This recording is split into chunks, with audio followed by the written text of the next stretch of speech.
Mm-mm.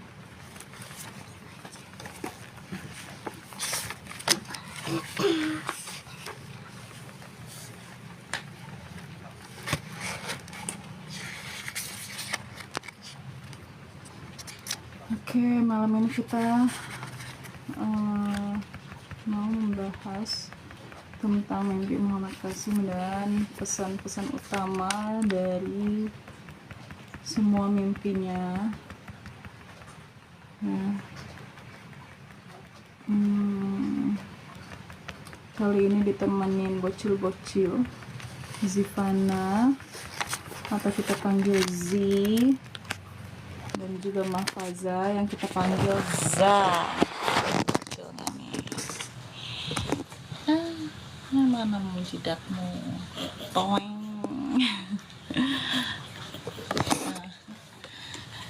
Oke, mungkin oh iya, biasanya kan sama Ali Haider ya, atau Zaiza nih manggilnya Baba Jani. Nah, Baba Janinya malam ini nggak ikut live karena lagi demam. Udah dari kemarin juga kita nggak live karena sakit dan masih sampai sekarang, demam dan flu, batuk pilek. Jadi sekarang aku ditemenin Z and Za. Hai gitu dong. Assalamualaikum. Bisa apa-apa dong penontonnya. Assalamualaikum. Hai, nama aku Zifana dan ini adik aku Mahfaza. Umurnya? 7 tahun. Siapa yang 7 tahun? Ini satu-satu. Mahfaza. Nah, kalau Z 8 tahun. mau 9 tahu kamu. Kamu udah mau 9. Adik gak mau? Adik ke 7 tahun lebih. Oh iya, kita mulai dari pengenalan tentang Muhammad Qasim dulu ya. Siapa itu Muhammad Qasim dan mengapa dia menyebarkan mimpi-mimpinya dan apa pesan utama dari penyebaran mimpinya. Kita akan mulai dari pengenalan Muhammad Qasim dan yang ditulis dalam ini buku catatan mimpi Muhammad Qasim. Oke, dibacakan sama kakak Z. Dari mana? Ini dari sini. Pengenalan tentang Muhammad Qasim. Nomor 1. Siapakah Muhammad Qasim bin Abdul Karim? Kapan mimpi pertamanya terjadi dan mengapa dia membagikan mimpinya? Bismillahirrahmanirrahim. Assalamualaikum warahmatullahi wabarakatuh. Namaku Muhammad Qasim dari Pakistan. Allah Subhanahu wa Ta'ala dan Nabi terakhir Muhammad Sallallahu Alaihi Wasallam menyuruhku melalui mimpi untuk berbagi mimpiku dengan yang lain, dan hanya itu yang kulakukan. Jadi jangan salahkan aku. Rahmat Allah Subhanahu wa Ta'ala adalah untuk semua orang segalanya dan segalanya.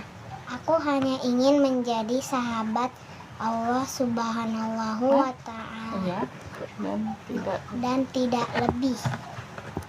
Hanya Allah Subhanahu wa Ta'ala yang menjadi wakil yang maha penjagaku. Aku telah melihat mimpi seperti itu selama lebih dari 30 tahun terakhir. Allah Subhanahu wa Ta'ala datang ke dalam mimpiku dari 700 kali lebih dari 700 kali, dan Nabi terakhir Muhammad Sallallahu Alaihi Wasallam lebih dari 500 kali. Aku berusia sekitar 12 atau 13 tahun ketika Allah Subhanahu wa Ta'ala dan Nabi terakhir Muhammad Sallallahu Alaihi Wasallam. Keduanya datang bersamaan dalam mimpiku untuk pertama kalinya, dan kemudian setelah itu pada tahun 1993 ketika aku berusia 17 tahun, Allah Subhanahu wa Ta'ala dan Nabi terakhir Muhammad Sallallahu Alaihi Wasallam mulai datang secara teratur dan terus-menerus dalam mimpiku.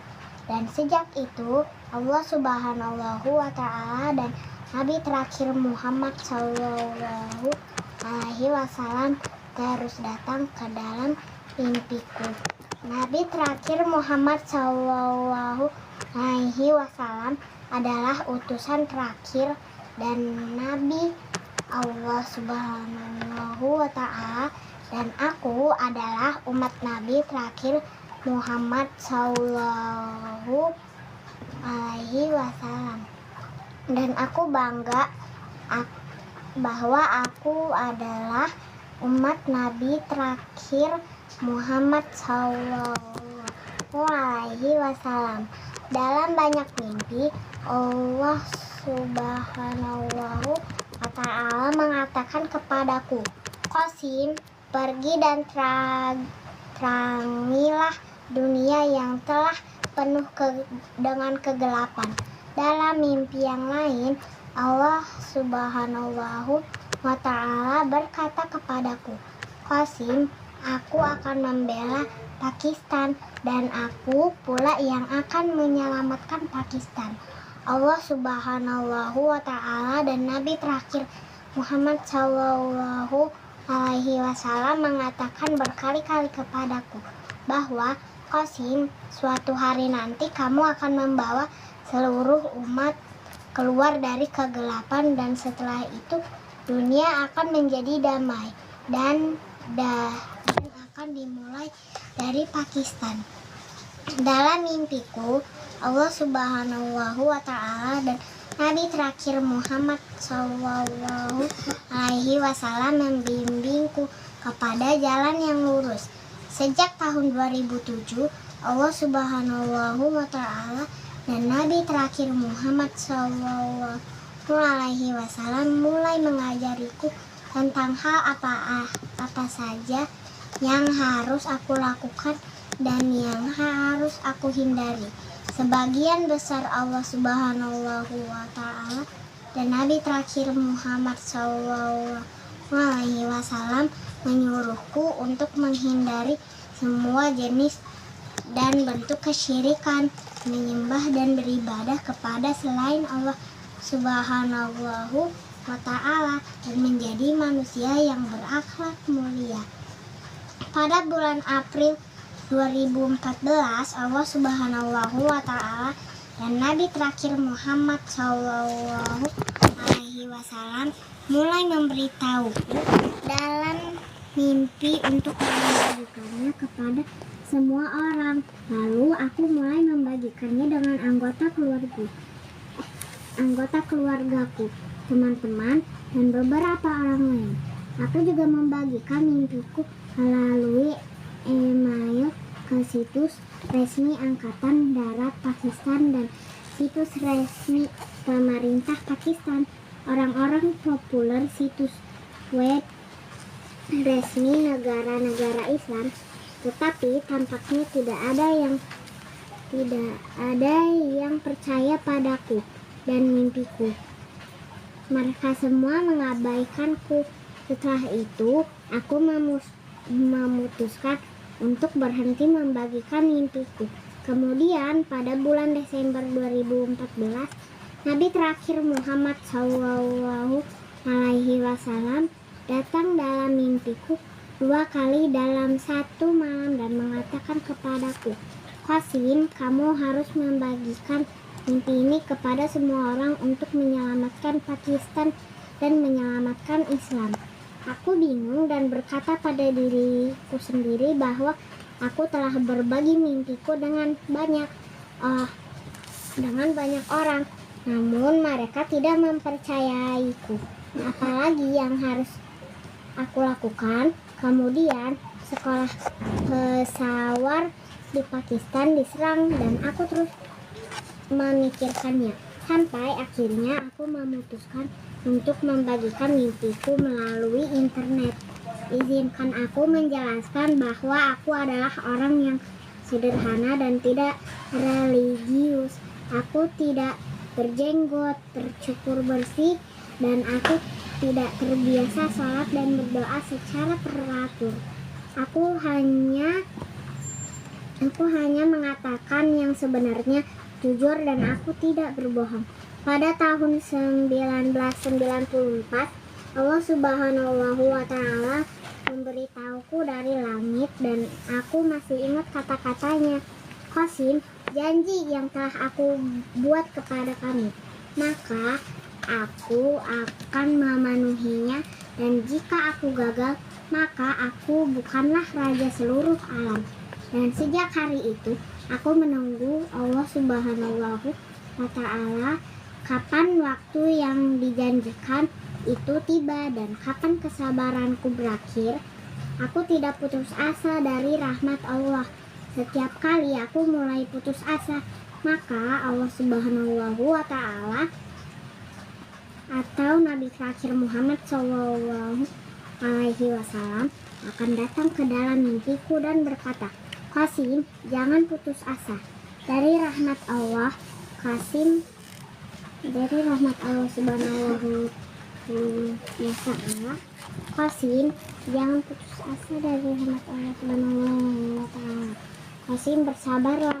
Allah Subhanahu wa Ta'ala tidak menyia-nyiakan pahala orang-orang yang sabar, dan Allah Subhanahu wa Ta'ala adalah pengatur urusan yang terbaik. Mereka memotivasiku dengan kata-kata seperti itu, dan aku menjadi bersemangat kembali. Pada Januari 2014, Allah Subhanahu wa Ta'ala berfirman kepadaku, Qasim, aku telah mengujimu selama 20 tahun. Aku ingin melihat apakah kamu termasuk orang yang berputus asa dari rahmatku atau tidak. Aku melihat mimpi ini di musim panas 2003.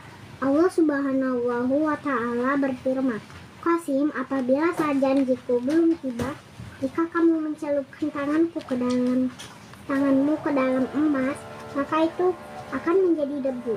Tetapi ketika saat janjiku telah tiba, maka jika kamu mencelupkan tanganmu ke dalam debu, maka itu akan menjadi emas atas perintahku. Aku melihat mimpi ini pada musim semi 2002, di mana Nabi terakhir Muhammad SAW mengatakan kepadaku, Qasim, anakku, janganlah berputus asa dari rahmat Allah Subhanahu wa Ta'ala. Qasim, pada saat waktumu telah tiba, maka bumi akan mengeluarkan hartanya, pohon akan menumbuhkan lebih banyak buah dan menghasilkan lebih sedikit daun. Akan ada rezeki di atas rezeki, tak seorang pun akan tetap miskin, dan ada kedamaian di mana-mana.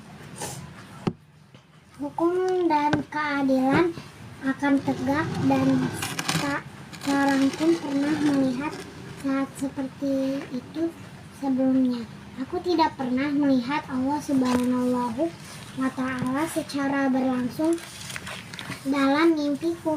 Aku hanya merasa bahwa Allah Subhanahu wa Ta'ala ada di atas al-azim singgasananya, dan suara Allah Subhanahu wa Ta'ala turun dari sana, atau aku melihat nur cahaya, dan suara itu keluar dari cahaya, atau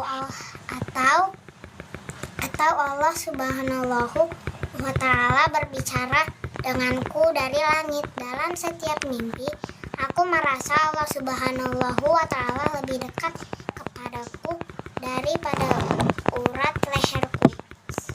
Bismillah, minum dulu ya guys, gitu. Bismillah, minum dulu ya guys.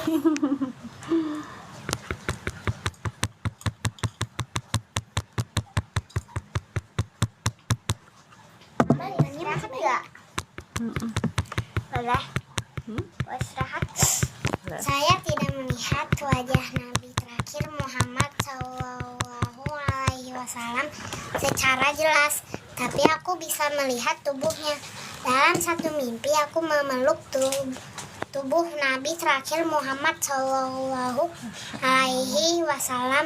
dan seluruh tubuhku bersaksi bahwa aku memeluk tubuh Nabi terakhir Muhammad SAW. Aku juga telah berjabat tangan berkali-kali dengan Nabi terakhir Muhammad SAW dalam mimpiku, dan tanganku juga bersaksi bahwa aku berjabat tangan dengan Nabi terakhir Muhammad SAW. Pada bulan September 2015, aku bermimpi untuk pertama kalinya dalam hidupku. Aku menatap mata Nabi terakhir Muhammad SAW. Ketika mataku melihat ke dalam mata Nabi terakhir Muhammad SAW, maka mataku terpaku dan aku tidak bisa berpaling. Aku merasa seolah-olah di mata Nabi terakhir Muhammad SAW dipenuhi oleh cahaya Allah Subhanahu wa Ta'ala. Ini merupakan momen yang sangat luar biasa bagiku. Aku telah melihat banyak nabi dan rasul yang lain dalam mimpiku, tetapi aku hanya melihat wajah Nabi Sulaiman alaihi salam dan Nabi Isa alaihi salam berkali-kali dalam mimpiku. Dalam beberapa mimpi, aku melihat bahwa ketika seluruh dunia menjadi damai, maka Dajjal akan muncul dan mencoba menghancurkan kedamaian dunia. Dalam satu mimpi, aku melihat Nabi Isa alaihi salam turun dari langit, dan Ya'juj dan Ma'juj keluar lalu menyebar dan melakukan kerusakan ke seluruh bumi. Aku dan sangat sedikit orang akan bergabung dengan Nabi Isa alaihi salam, dan kemudian kami tinggal bersama Nabi Isa alaihi salam.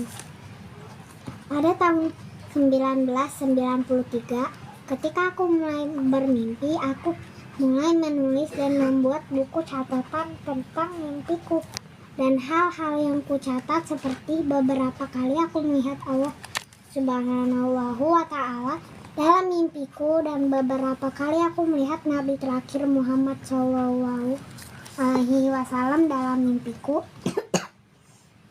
Namun beberapa tahun yang lalu, Minum dulu, boleh? minum lagi ya guys. Bismillah. Bismillah.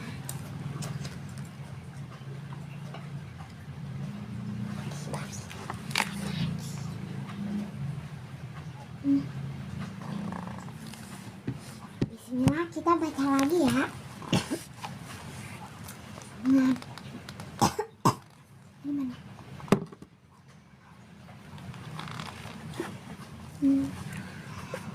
Namun beberapa tahun yang lalu aku kehilangan buku catatan itu saat pindahan. Jumlah mimpi itu lebih kurang ada 800 kali lebih, dan aku masih mengingat banyak mimpiku. Bertahun-tahun yang lalu, dalam satu mimpi, Allah Subhanahu wa Ta'ala mengatakan kepadaku, "Qasim, sebelum tidur bacalah surah Al-Ikhlas, surah Al-Falaq, dan surah An-Nas. Kemudian tidurlah sehingga setan menjauh darimu." Dan sejak saat itu aku selalu melakukannya. Allah Subhanahu wa Ta'ala memberitahuku dalam banyak mimpi, Qasim, suatu hari nanti aku akan membantumu dan akan memberimu kesuksesan, dan aku akan memenuhi semua janji itu. Bahkan jika hanya tersisa 1 hari lagi sebelum hari penghakiman dan seluruh dunia akan melihat kesuksesanmu. Tapi Allah Subhanahu wa Ta'ala tidak memberitahuku kapan hari itu akan datang, dan aku telah menunggunya selama 23 tahun terakhir. Ini adalah perjalanan panjang bagiku, dan aku masih menunggu Allah Subhanahu wa Ta'ala, dan aku tidak kehilangan harapan pada Allah Subhanahu wa Ta'ala. Aku tidak tahu kapan atau bagaimana aku akan mencapai takdirku. Aku bahkan tidak tahu apa takdirku. Hanya Allah Subhanahu wa Ta'ala yang Maha mengetahui. Tolong bagikan ini kepada yang lain dan kunjungi halaman Facebook atau channel YouTube. Aku tidak memaksa kalian untuk percaya padaku. Tugasku hanya membagikannya. Setelah itu pilihan ada di tangan Anda. Namun yang ingin aku katakan adalah bahwa pilihan kamu hari ini akan menentukan takdirmu esok harinya. Jadi berpikir dan berbuatlah dengan bijak. Assalamualaikum warahmatullahi wabarakatuh. Alhamdulillah, terima kasih Kakak Zi. Udah. Coba Oma lihat lagi ya.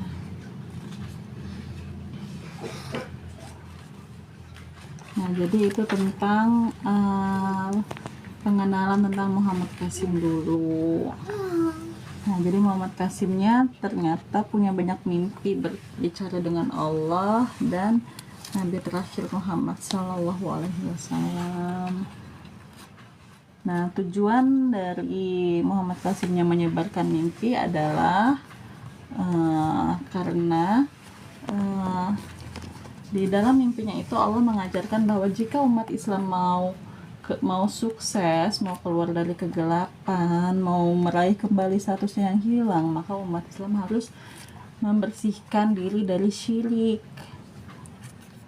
Nah, syiriknya itu dijelaskan juga macam-macamnya bentuk-bentuk syirik yang udah banyak banget di zaman modern kita, terpampang di mana-mana syirik itu, tapi manusia di zaman kita nih udah nggak sadar lagi kalau itu adalah perbuatan syirik. Contohnya apa? Syirik yang paling banyak banget di zaman modern kita. Foto, gambaran, Gambar apa? Foto dan gambar patung makhluk berhala, hidup. Iya, yang berbentuk makhluk hidup. Misalnya ada di mana tuh? ada di museum, Misalnya kamu pakai bajunya ada gambar makhluk hidup, ya kan? Nah, terus bahkan misalnya anak-anak kecil kayak kamu, kayak teman-teman kamu, kalau sholat ke masjid mukenanya bergambar makhluk hidup, itu boleh apa enggak? enggak, karena tidak diterima salatnya sama Allah. Karena ada gambar makhluk hidupnya. Nah, jadi kalau ada gambar makhluk hidupnya, sholat kita, amal-amal baik kita nggak nyampe ke Allah karena terhalang sama si gambar syirik itu. Karena dalam hadis malaikat rahmat aja itu nggak mau masuk ke dalam rumahnya Rasulullah karena di hordengnya ada gambar makhluk hidup waktu itu. Nah, jadi Tembok juga ada gambaran. Nah, jadi waktu itu Rasulullah suruh istrinya Bunda Aisyah untuk itu menghancurkan gambar syirik tersebut, mencabik-cabik kain hordeng itu yang ada gambar makhluk hidupnya. Iya. Nah, makanya sunnahnya yang benar kalau ada gambar makhluk hidup itu dihancurkan, digunting-gunting, atau diapain gitu ya? Dibuang, dibakar. Ya boleh. Nih, misalnya ini kamu dikasih, waktu kamu dikasih hadiah ini kan tempat pensil, kan kita nggak beli sendiri kan, dikasih orang.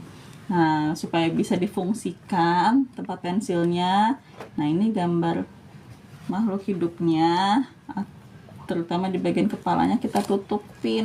Karena wajahnya kayak itu sih sirik. Iya, karena syaratnya gambar itu adalah kepala. Ya, dalam hadis apa itu gambar atau apa itu surah? Surah itu yang mempunyai kepala. Nah, jadi gambar yang dilarang itu adalah yang mempunyai kepala. Nah, jadi seminimal-minimalnya kalau misalnya mau tetap dipakai, tuh gambar kepalanya kita tutupin. Nah, jadi bukan berarti nggak boleh sama sekali gitu.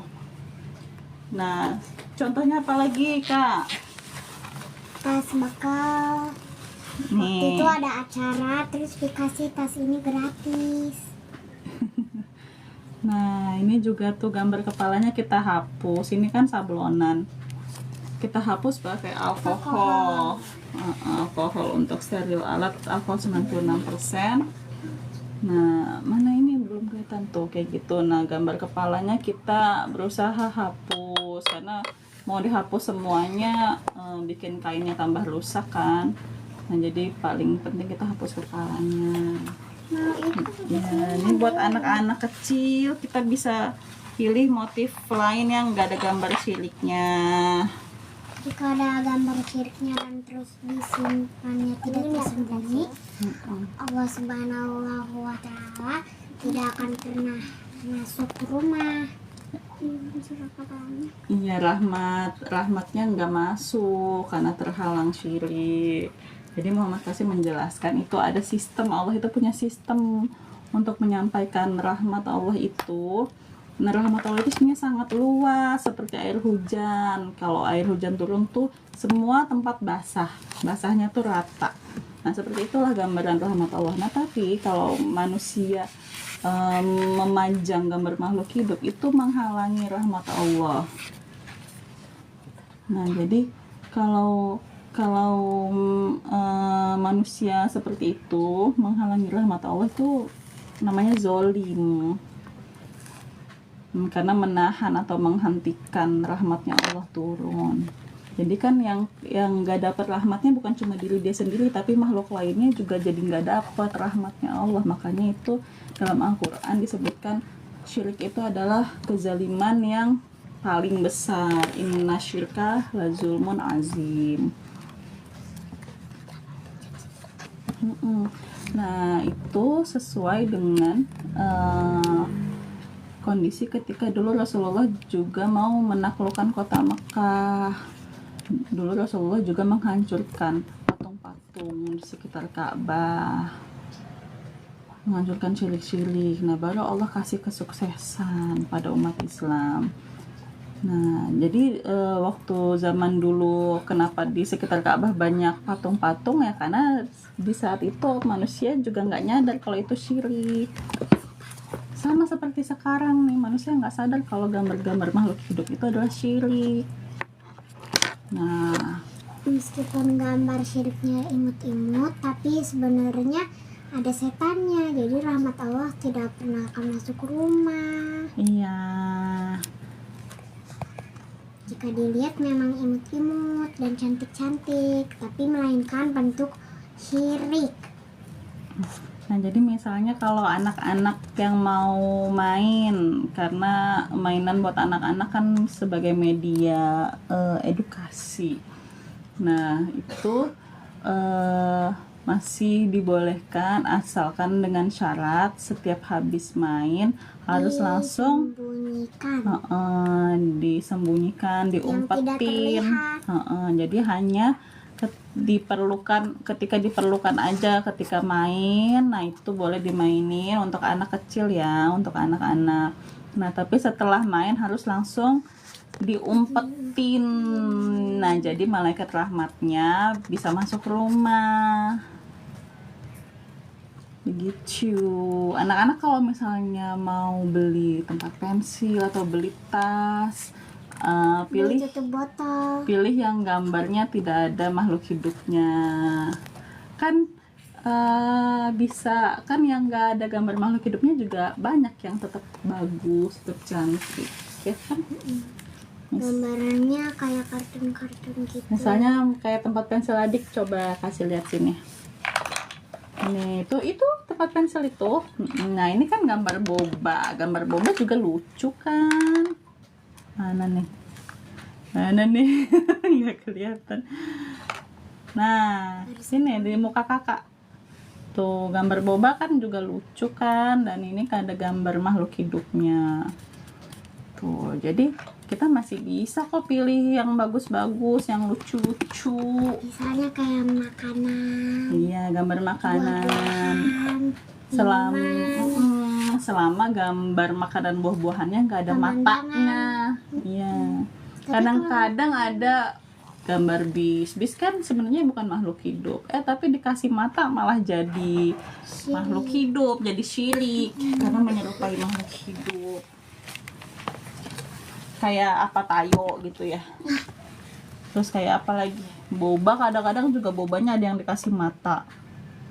Ada juga temen aku yang bikin squishy sushi.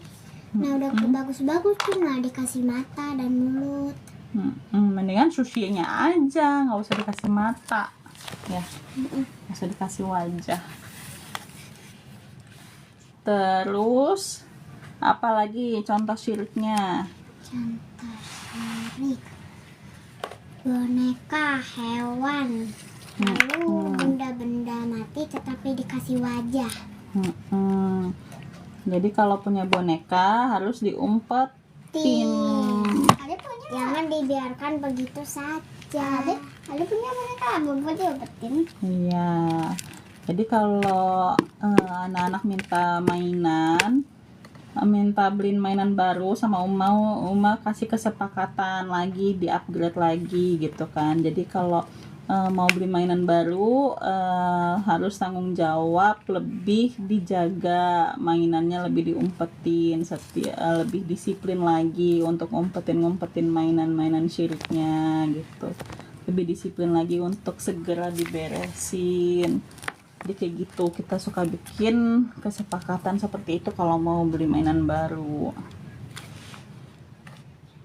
Nah, terus misalnya keperluan yang ada gambar makhluk hidupnya seperti KTP. KTP itu kan ada keperluannya untuk dokumen negara. Nah, itu boleh. Terus uang juga boleh. Tapi banyak kan uang mainan yang dikasih gambar-gambar palsu.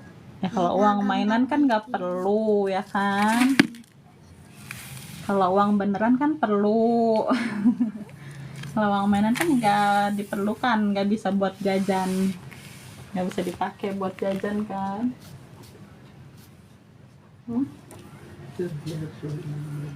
Baba Jani.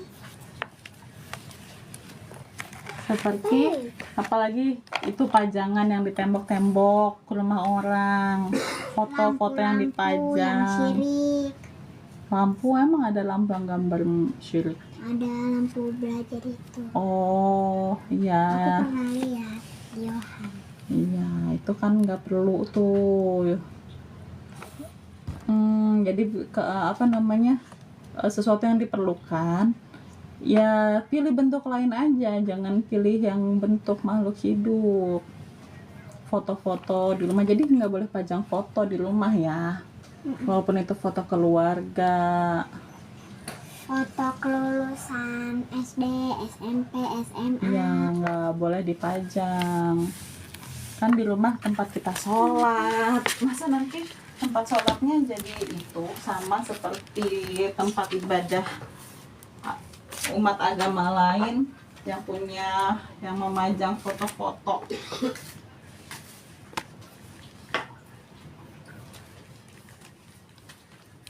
Terus apa yang paling banyak ya? Spray yang paling banyak terjadi. Kapret. Karpet. Karpet. Karpet yang orang nonton. Karpet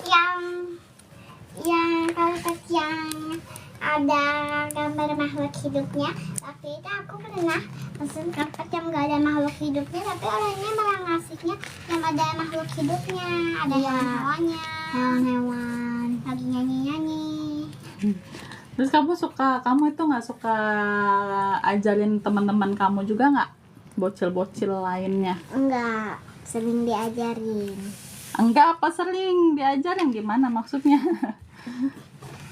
Ya dikasih tahu, kadang-kadang kalau teman pakai benda-benda yang syirik lah, itu aku sering kasih tahu teman-teman itu syirik, tapi semuanya karena belum mengerti syirik itu apa, aku menjelaskan. Kayak gimana? Syirik itu adalah bergambaran makhluk hidup. Nah, jika dipajang terus, rahmat Allah tidak akan pernah masuk rumah. Nanti kalau kamu berdoa jadi nggak nyampe, jadi nggak dikabulin gitu ya. Doanya jadi nyangkut. Nah, kan kamu kan mau kan kalau berdoa dikabulin Allah gitu. Terus Lalu karena aku telah mengajari syirik itu apa, jadinya teman-teman aku sering kalau ngeliat syirik langsung pengen dihancurin, teman-teman diinjak, dibuang. Teman-teman kamu umurnya berapa? 6, 7, banyakan 6 dan 7. Berarti teman-temannya Terus ada yang umur adik-adikan 9. kamu. Oh, ada yang di atas kamu juga. Azan. Tapi kamu ajarin juga syirik itu apa? Saya minta maaf. Jadi kalau jajan pilihnya yang gak ada gambar syirik juga. Pokoknya habis jajan langsung dibuang. Iya, itu juga kan habis itu dibuang gitu. Kemasannya ya. Jadi kalau bisa pilih kemasan yang gak ada gambar syiriknya. Tapi juga ada permen lollipop tuh kayak ada serbuk-serbuknya. Nah, di bungkusan permen itu ada stiker. Nah, bungkusan permennya ditempel terus dikasih air, tunggu beberapa menit langsung jadi syirik. Terus? Tapi sering nggak beli karena itu kayak tato-tato gitu. Belinya itu cuma yang bunga doang. Iya, jadi pilihnya yang bunga-bunga aja gambarnya. Dan buah. Sayur. Ya itu kan juga udah bagus ya kan.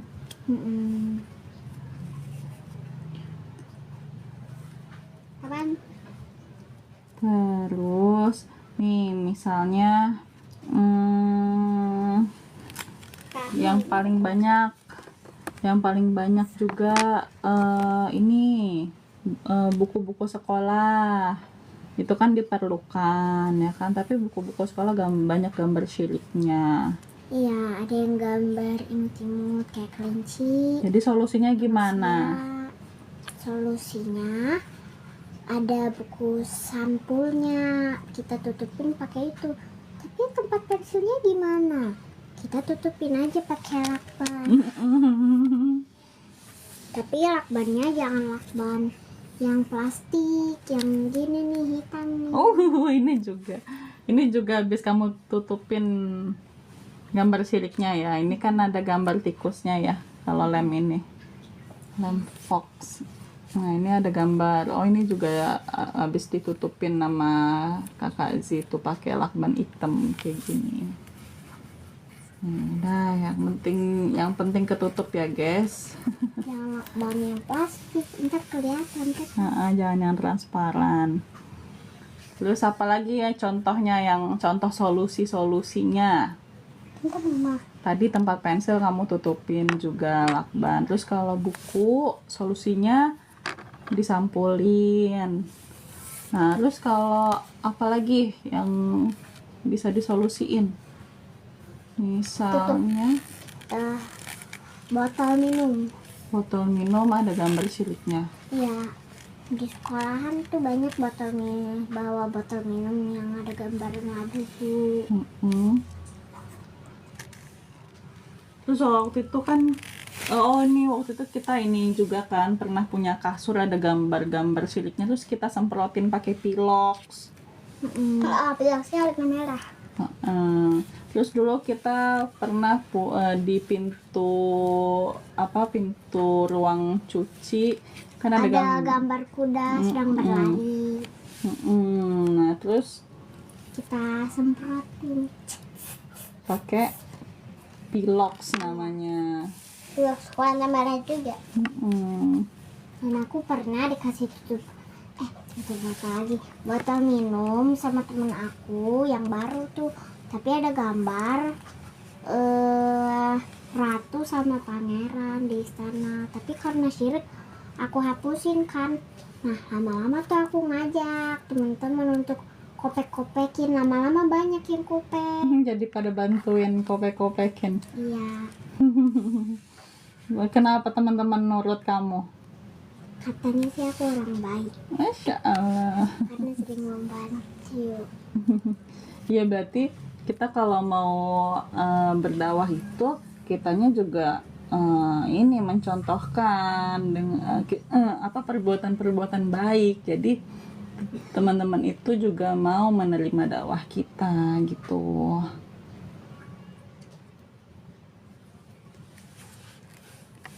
Good job. Emang ada di HP Bang Jani? Ada, kan Baba Janinya bergabung. Enggak usah, udah sini aja. Iya. Apa yang mau dibicarain? Tentang ini, tentang salaman. Salaman. Kalau salaman sama Uma gimana? Biasanya sih kata-katanya itu. Tapi kakak memang tuh. Kan jarang kan salaman sama Uma, keseringan tos gitu ya. Seringan tos yang kenceng. Soalnya Uma menghindari kalau salaman terus dicium tangannya terus kamu jadi membungkuk. Nah soalnya membungkuk itu Seperti menyembah. ini seperti ruku, ya kan? Nah sedangkan ruku dan sujud itu nggak boleh ke makhluk, bolehnya hanya ke Allah doang. Nah jadi kalau misalnya kadang-kadang kamu salim, ini umat cium lagi tangan kamu dan sejajar, jadi umatnya nggak membungkuk, kamunya nggak membungkuk. Kalau membungkuk? Hah? Membungkuk? Ya membungkuk nggak boleh, itu termasuk syirik juga karena seperti ruku pada makhluk. Kalau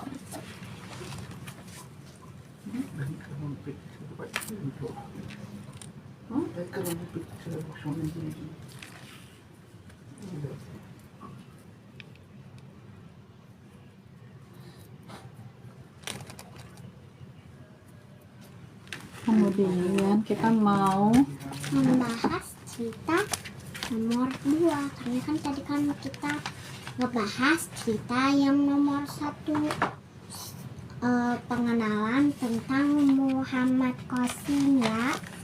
Yang sudah dengar ya berarti tahu ya ceritanya.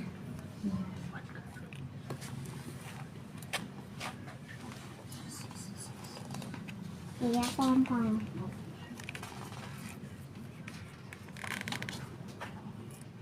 Apa yang kita mau bahas?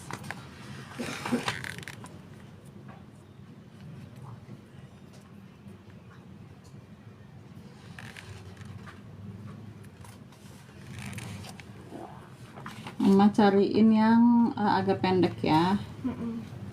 Tapi aku biasanya bacanya juga panjang karena setiap pelajaran agama Islam bawa buku tema agama Islam, di situ ada cerita-cerita para nabi.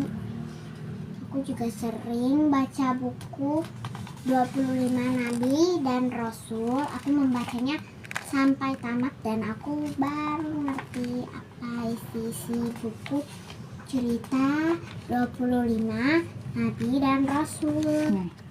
tentang syirik. Kita akan baca tentang syirik nih, yang nomor 4. Mengapa? Penting untuk Ulangin mengapa, dari mengapa. udah nih, yang nomor 4. Iya. Nomor 4, mengapa penting untuk menghindari syirik? Pesan pertama yang dikirim Allah Subhanahu wa Ta'ala kepada umat manusia melalui semua nabi adalah la ilaha illallah, yang berarti tidak ada Tuhan selain Allah Subhanahu wa Ta'ala. Dan ini disebut tauhid. Tauhid berarti bahwa Allah Subhanahu wa Ta'ala itu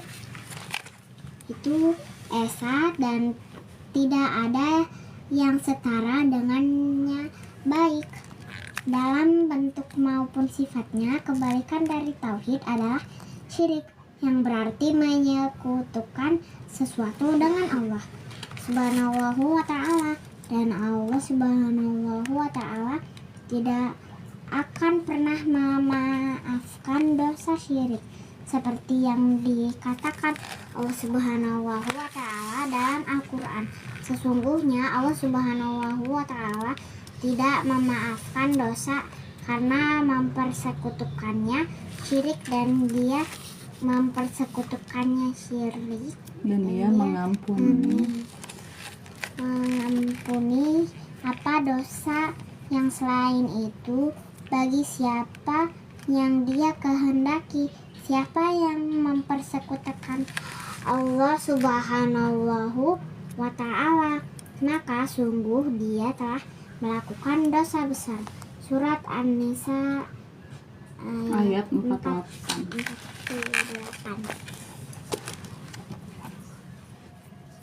Muhammad Qasim bin Abdul Karim memiliki banyak mimpi di mana Allah Subhanahu wa Ta'ala dan Nabi terakhir Muhammad Shallallahu Alaihi Wasallam menyuruhnya untuk mengikuti jalan yang lurus dan apa yang harus dihindari dan yang sangat mendasar, dan semua ini adalah syirik. Muhammad Qasim menekankan bahwa kita harus sebisa mungkin menghindari syirik dan bentuk-bentuknya, karena inilah kunci keberhasilan kita di dunia dan juga akhirat. Dan jika kita ingin keluar dari kegelapan dan kezaliman ini, maka kita harus menjauhi syirik dan bentuknya, serta mengajak orang lain untuk menghindarinya juga berkali-kali. Allah Subhanahu wa Ta'ala telah mengatakan kepada Muhammad Qasim bahwa pada hari kiamat aku akan mengampuni semua dosa, tetapi aku tidak akan mengampuni syirik. 5. Menghindari bentuk syirik di zaman modern. Di zaman sekarang ini sangat sulit untuk mengenali dan menghindari syirik. Sangat disayangkan bahwa di zaman modern ini syirik dan bentuk-bentuk sangat banyak di mana-mana. Bahkan dalam mimpiku Allah Subhanahu wa Ta'ala memberitahukan kepadaku bahwa dunia ini tidak pernah diampuni dan pernah dipenuhi dengan syirik sebanyak sekarang ini. Contoh syirik yang sering terjadi adalah gambar yang tidak perlu, seperti gambar yang ditemukan pada produk makanan dan bahan bekas pakai lainnya, misalnya botol minuman, susu, yogurt, sampo, dan barang-barang konsumen pria dan wanita yang memiliki gambar di atasnya. Contoh lainnya adalah papan reklame besar di berbagai tempat di kota-kota yang membuat gambar hewan ataupun makhluk hidup yang tidak perlu. Demikian pula syirik juga terdapat dalam film-film di mana dewa-dewa palsu dan kekuatan palsu mereka atau perbuatan jahat lainnya ditampilkan, seperti sihir yang dimanifestasikan orang biasa menjadi orang yang sangat berkuasa itu juga merupakan bentuk syirik. Jika Anda melihat gambar di papan iklan, jangan lihat dan palingkan mata Anda dan katakan Subhanallah. Artinya Allah Subhanahu wa Ta'ala itu suci dari apa yang kulihat dan tidak ada sekutu bagi Allah Subhanahu wa Ta'ala. Jika Anda melihat patung di taman, toko, atau tempat lain, palingkan wajah Anda dan jangan lihatnya. Jika Anda sedang menonton film dan itu menunjukkan Tuhan palsu, jangan menonton lagi dan matikan televisinya. Jika ada gambar makhluk hidup di kamar atau di dinding rumah Anda, maka singkirkan. Jika Anda memiliki mainan untuk anak-anak Anda, jauhkan dari pandangan atau sembunyikan di lemari saat mereka berhenti bermain. Jika Anda memiliki gambar atau patung kecil di dalam rumah, buang atau sembunyikan juga. Jika Anda memiliki krem, parfum, atau barang kecantikan lainnya, serta logo beberapa merek dibuat dari gambar makhluk hidup, maka sembunyikan gambar-gambar itu secara menutupinya selotip atau spidol karena Anda masih menggunakannya. Bahkan meskipun Anda memiliki permen karet yang bergambar, jangan menyimpannya ke dalam saku atau Anda bisa melepaskan kertas gambar itu terlebih dahulu. Jangan pernah mengatakan atau menulis tentang seorang bahwa dia adalah satu-satunya harapan kita, tetapi katakan bahwa salahnya bahwa harapan itu hanya dari Allah Subhanahu wa Ta'ala dan tidak ada salahnya memiliki gambar di handphone, laptop, atau komputer karena tidak terlihat, tetapi simpanlah dalam folder. Jika ada gambar pada wallpaper desktop atau gambar profil Anda, ubah atau hapus karena Anda akan selalu melihatnya tanpa perlu dan tidak perlu melihatnya. Anda dapat mengambil foto diri sendiri atau anak Anda secara digital atau dengan kamera, tetapi harus tetap menyembunyikan dan membukanya jika diperlukan saja. Jika Anda pergi ke rumah seorang teman dan ada gambar di rumah atau kamarnya, jangan memaksanya untuk menghapus, tetapi jangan melihatnya karena rumah itu bukan milik Anda dan Anda tidak bertanggung jawab atas dirinya. Namun jika teman Anda ingin belajar tentang syirik dan mereka mau menghapus foto-foto itu sendiri, maka tidak mengapa. Demikian pula orang menyimpan pot di taman mereka yang berisi patung atau berhala hewan atau manusia.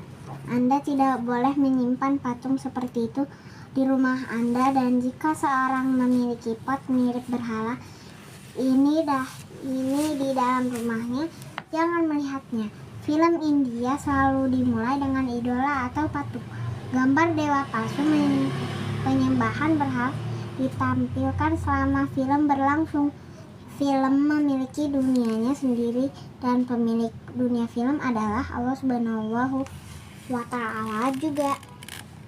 Tidak ada orang lain yang boleh menyekutukan Allah Subhanahu wa Ta'ala atau ditampilkan di dalamnya, sekalipun itu hanya sebuah film. Terkadang kita harus mematuhi undang-undangan yang diberlakukan pemerintah yang memerlukan gambar, dan dalam hal ini maka diperbolehkan seperti gambar pada mata uang rupiah dan dolar, serta foto pada paspor dan KTP. Untuk hal ini bisa disimpan di saku, dan juga jika ada yang bermasalah dengan kesehatan dan gambar dibungkus obatnya, dia bisa menyimpan di sakunya. Betul, tetapi kita seharusnya tidak memiliki foto yang tidak perlu di saku kita. Kita perlu memastikan bahwa pakaian, gorden, tempat tidur, handuk, karpet, dan bahkan sajadah. Tidak boleh ada gambar makhluk hidup ataupun di atasnya. Gunakan sajadah dengan gambar yang simpel. Jangan memilih sajadah yang terlalu banyak bunga atau bentuk cetakan lain karena terkadang seperti gambar jiwa yang hidup.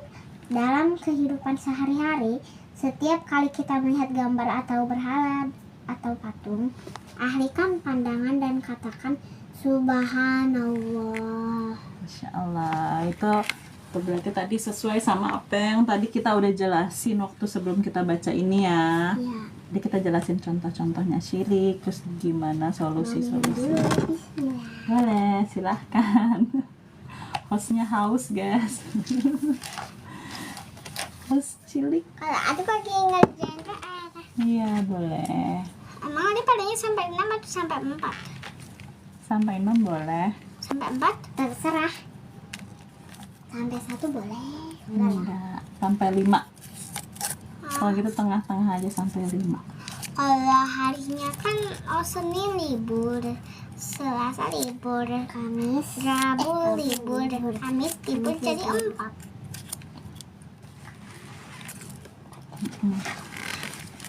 Nah, terus ada lagi tadi kita udah jelasin contoh-contoh syirik dan solusi-solusinya. Tadi ternyata dibahas juga tadi di buku ini kan, tutup pakai spidol atau selotip atau disembunyikan, diumpetin. Dan juga kadang-kadang ada permen karet yang di dalamnya itu ada permen karetnya dan juga ada tato. Nah, di situ tatonya jangan ditempel di mana-mana, melainkan dibuang saja. Jangan diberi teman yang gratis, jangan dikasih, karena yang ada kita dapat dosa karena seperti memberi kesyirikan kepada orang. Jadi setiap makanan ada tatonya lebih baik dibuang karena tidak ada gunanya, cuma ditempel dan tidak ada apa-apanya. Kalau makanan memang ada gunanya, bisa dimakan, ada dulu kalau makanan, terus juga bisa dirasa, minuman juga bisa diminum, ada rasanya. Nah, ini kenapa mimpi Muhammad Qasim penting untuk disebarkan? Ini nomor 5. Oke, kita lanjut membaca buku guys. Oh, Aisyah Irawan itu bundanya Salman dan Luqman. Kasih salam dulu. Assalamualaikum. Assalamualaikum Bunda Salman Luqman. Nah, kita lanjut. Ini Nomor 5 guys. nomor 5, mimpi Muhammad Qasim penting untuk disebarkan. Menurut mimpi ilahi Muhammad Qasim, perang dunia ketiga akan terjadi di Timur Tengah. Sebagian besar orang, terutama Muslim, akan binasa. Untuk menghindari malapetaka ini, kita harus bersatu dan menyebarkan mimpi-mimpi ini guna melakukan persiapan dan perencanaan yang baik untuk menyelamatkan lebih banyak nyawa. Jika kita tidak mempersiapkannya, sejumlah besar orang yang tidak bersalah akan menjadi korban keganasan perang. Melalui mimpi Muhammad Qasim diharapkan orang-orang menjadi sadar tentang apa yang harus dipersiapkan untuk melindungi diri. Oleh karena itu, menyebarkan mimpi Muhammad Qasim kepada orang lain merupakan pekerjaan yang sangat penting untuk dilakukan. Oh, jadi di depan itu akan ada perang dunia ketiga. Akan terjadi di Timur Tengah.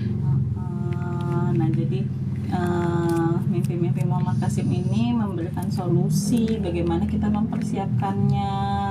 Dan itu juga terjadi dulu di masanya Nabi Yusuf juga, ya kan?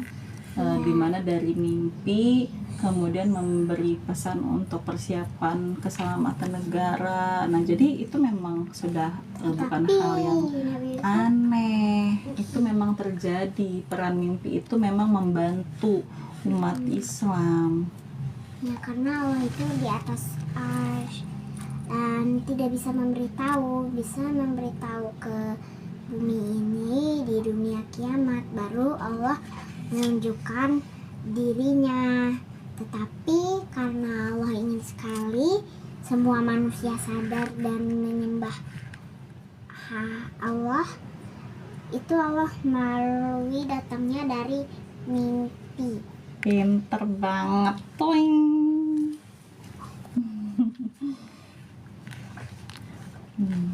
Kita apa namanya?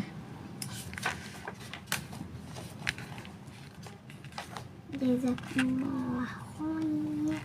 Ini gambaran tentang bahwa mimpi Muhammad Qasim itu sesuai dengan Al-Quran dan hadis. Nih.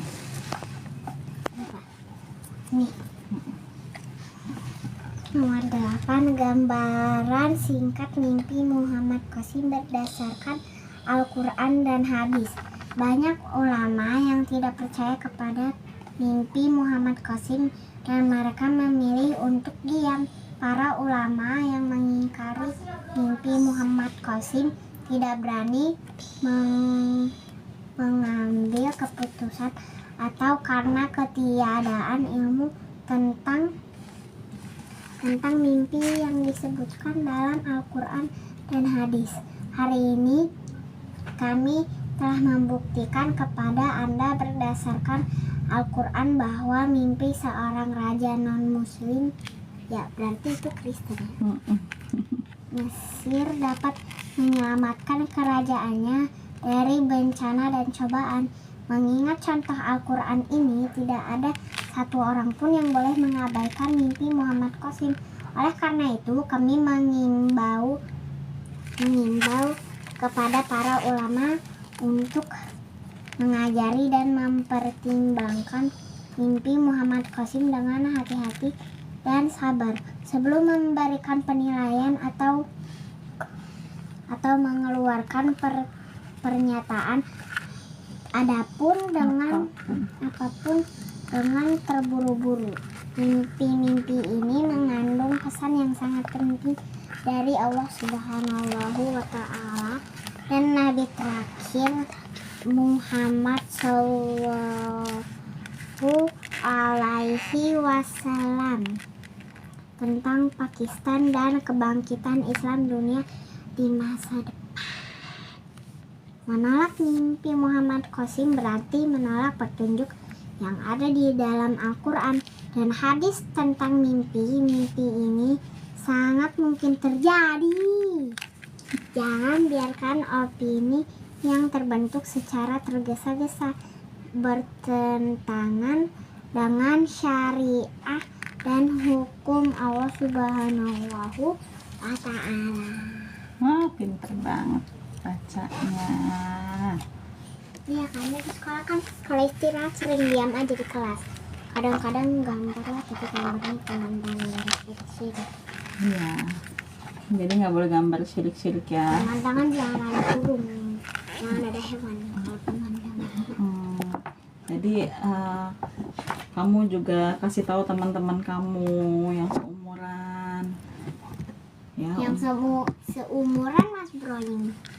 Iya, teman-teman di sekolah kamu untuk gambarnya yang jangan yang sirik-sirik.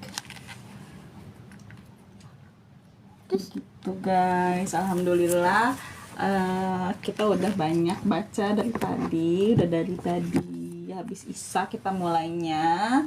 Nah, karena sekarang hostnya adalah bocil-bocil, jadi kita tidak begadang ya guys. ya karena bocil-bocil tidur. Gak boleh sampai sakit kayak Bapak Jani. Iya, Baba Jani atau Ali Haider sekarang sakit karena kemarin begadang live dan banyak ngomong jadi serak, jadi batuk dan demam sekarang. Kenapa nih? Kalau loading. Halo sekolah Oh lagi. iya, itu end otomatis tuh. Tuh kan live-nya juga berakhir otomatis dalam 5 menit ke depan. menit. Oke deh, kita habisin 5 menitnya untuk ini, untuk membaca ini, baca bab sedikit lagi ya. Ini kakak kesininya. Ya, di X. Apa tuh? Ntar muncul lagi, jadi didiemin aja. Jadi kita bisa ngeliat waktunya. Siri. Dari TikToknya. Kakak X lagi. Iya. Boleh. Iya, coba siapa tahu nanti munculnya gambar yang lain yang gak sulit. Itu aja, nggak sih. Nah, itu udah gak sulit. Sebut apa? Wah, terus buat apa itu? Gimana nih biar kita bisa lanjutin live? Enggak tahu apa nih, lanjutin aja itu, kita mundur 3 menit, nanti mati sendiri live-nya. Kakak tahu kan Muhammad Qasim? Tahu. Sering nemu sih. Terus alhamdulillah udah pernah ketemu ya. Menurut kakak gimana Muhammad Qasim itu? Gampang. Terus Ketika yang diajarin bener nggak, yang ilmu yang Muhammad Qasim ajarin ini bener nggak? benar. Tentang Waktu itu juga Muhammad Qasim memang udah ditakdirin. takdirin apa? Takdirin harus membagikan cerita mimpi-mimpinya. Biar Biar kakak kan waktu itu kita pernah ngomongin tentang Palestina gitu kan. Nah, kita caranya kita menolong Palestina gimana? menghilangkan syirik. Iya betul, menghilangkan syirik. Makanya kenapa Uma bantu Muhammad Qasim untuk menyebarkan mimpinya, karena pesan utama dalam mimpinya Muhammad Qasim adalah untuk menghilangkan syirik.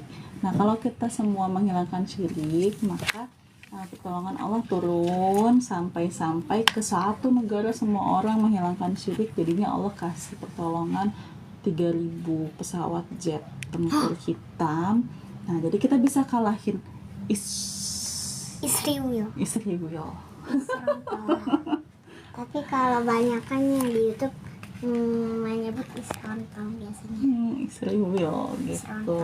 Nah, jadi justru dengan cara ini kita bantu untuk memenangkan kembali Palestina. Tapi kata kakak rasa di Palestina. Rasa di Palestina sedih loh. Nggak ada makanan, minuman, karena setiap ada bantuan dari negara-negara lain untuk ke Palestina, makanan sering dihancurin ke Israel. Tapi kalau Israel dapat makanan dari bantuan yang nggak pendukung Palestina, Palestina nggak apa-apain. Ya itu karena umat muslim saat ini jumlahnya banyak tapi statusnya posisinya lemah, yaitu karena ya banyak terlena dengan dunia, dan ya karena itu tadi dunia ini tidak pernah dipenuhi dengan kesyirikan seperti zaman sekarang ini. Jadi semuanya lemah saat ini, semua umat muslim tidur dan nggak tahu gimana cara untuk membantu menolong Palestina. Usir kecoa dulu. Kita tenang. Geli banget sih. Ada kecoa ya guys, sabar dulu. Iklan dulu. Nah, Sudah iklannya gimana? Iklan kecoa. ya jadi itulah pentingnya kita membantu menyebarkan mimpinya Muhammad Qasim. Aku tidak mau. Nah, jadi nanti umat Islam akan jadi negara superpower lagi.